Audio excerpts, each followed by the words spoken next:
Welcome back to the History of. This is part 2 of the history and origin of Christian denominations. Today we're diving into the roots of 4 major groups: Catholic, Baptist, Pentecostal, and Coptic. Why did they split from the Catholic Church? From disagreements over how we should be baptized to the role of the Holy Spirit, each group found its own path. For example, Baptists emphasize adult baptism, pointing to Jesus' own baptism as an adult, Matthew 3:16. Meanwhile, Pentecostals focus on the gifts of the Spirit, like speaking in tongues, inspired by Acts 2 verse 4. Let's explore how these divisions shaped Christianity as we know it. Without wasting more time, let's jump right into it.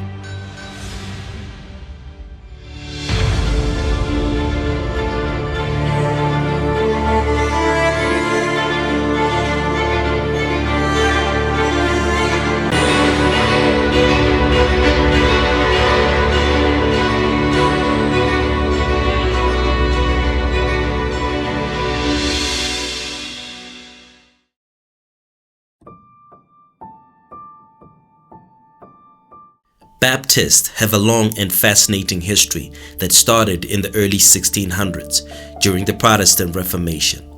Unlike other Christian groups at the time, Baptists were radical. They believed that baptism should only be for adults who consciously chose to follow Jesus. While Catholics and many other denominations baptized infants, Baptists argued that only a person who could fully understand faith should be baptized. This caused a lot of tension, and Baptists were even persecuted for it. One interesting example is the story of Roger Williams, who founded the first Baptist church in America in 1638. He was kicked out of the Puritan colony of Massachusetts because of his belief in religious freedom. Talk about standing your ground. What also sets Baptists apart are their core beliefs, rooted heavily in the Bible. They emphasize individual faith and the importance of the local church, which means no big church hierarchy telling them what to do. One of their key verses is Matthew 28:19, where Jesus tells his disciples to make disciples of all nations, baptizing them in the name of the Father, Son, and the Holy Spirit. Baptists takes this seriously. Baptism, in their eyes, is a public declaration of faith. This contrasts with groups like Methodists or Lutherans, who often follow more structured traditions or sprinkle baptismal water on infants. For Baptists, it's all about personal choice and living out a direct relationship with God.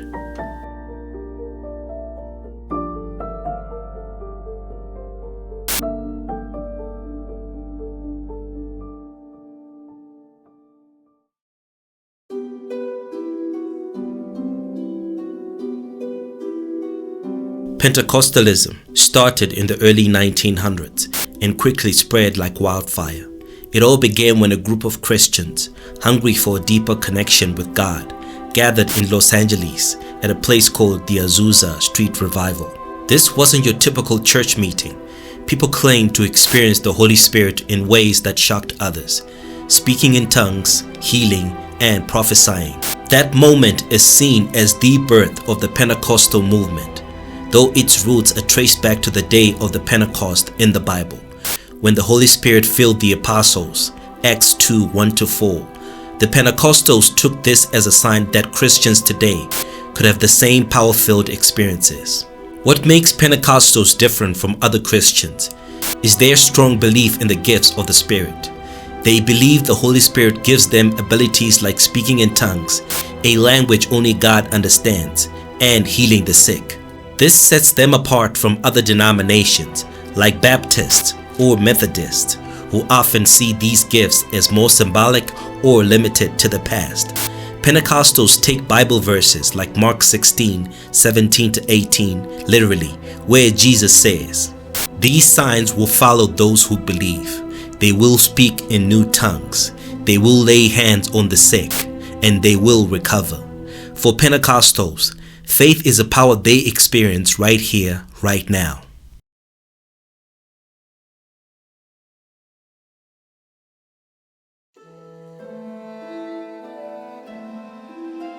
The Coptic Church dates back to around 42 AD, making it one of the oldest Christian communities in the world. It all began in Egypt when Saint Mark, one of the 12 apostles, traveled to Alexandria to preach the gospel. Over time, the Copts developed their unique traditions and beliefs, setting themselves apart from other Christian denominations. They speak a language called Coptic, an evolution of ancient Egyptian, which makes them the only group preserving this ancient tongue in their liturgy. The Copts also have their own pope, the Pope of Alexandria, who leads the church today. It's mind-blowing to think that, while many of us only hear about the Vatican Pope, the Copts have maintained their own spiritual leadership for centuries. One of the major differences between Coptic Christians and other groups is their deep focus on the divinity of Christ. They hold firm to the belief that Jesus is both fully divine and fully human, citing John 1 verse 1, which says, "In the beginning was the Word, and the Word was with God, and the Word was God." They also celebrate Christmas on January 7th instead of December 25th, following an ancient calendar. Copts are known for their fasting traditions, where they abstain from animal products for 210 days a year, a practice rooted in spiritual discipline and sacrifice, just like Daniel in the Bible, Daniel 1 verse 12. Their long-standing traditions, unique practices, and focus on Christ's nature really set them apart from other Christian communities.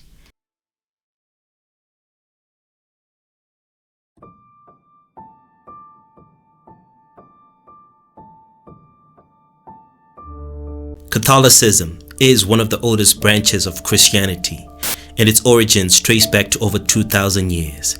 It all started with Jesus Christ, whom Christians believe to be the Son of God. According to Catholic tradition, Jesus appointed Peter, one of his closest disciples, as the leader of his followers.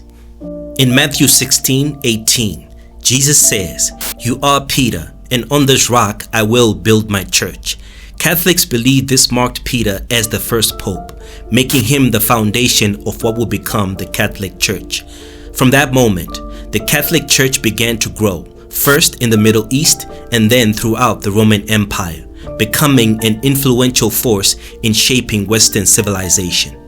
The Vatican, a city-state established in Rome, serves as the global center of Catholicism and is home to the Pope, the spiritual leader of more than 1.3 billion Catholics today. Catholics hold a mix of beliefs based on the Bible and ancient Christian traditions. For instance, they believe in the real presence of Jesus in the Eucharist, meaning that during communion, the bread and the wine literally became the body and blood of Christ. This belief, rooted in Jesus' word at the Last Supper, Luke 22:19-20, is a key difference from many Protestant denominations, which view communion as symbolic. Another unique aspect of Catholicism is the role of the Pope. Unlike many other Christian denominations, where pastors or ministers lead the congregations, Catholics look to the Pope as the supreme authority in matters of faith and morals. This is based on the belief that the Pope is the successor of Peter, with a special connection to God's guidance. Catholics also emphasize the importance of both faith and good works for salvation, whereas many Protestants believe salvation comes through faith alone, Ephesians 2:8-9. These differences have led to centuries of debate and even division within Christianity, but they are also what makes Catholicism distinct among other denominations.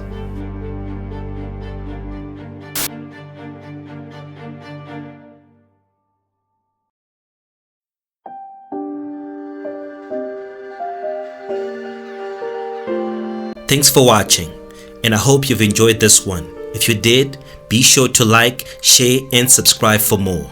This is MJ signing off. Stay curious.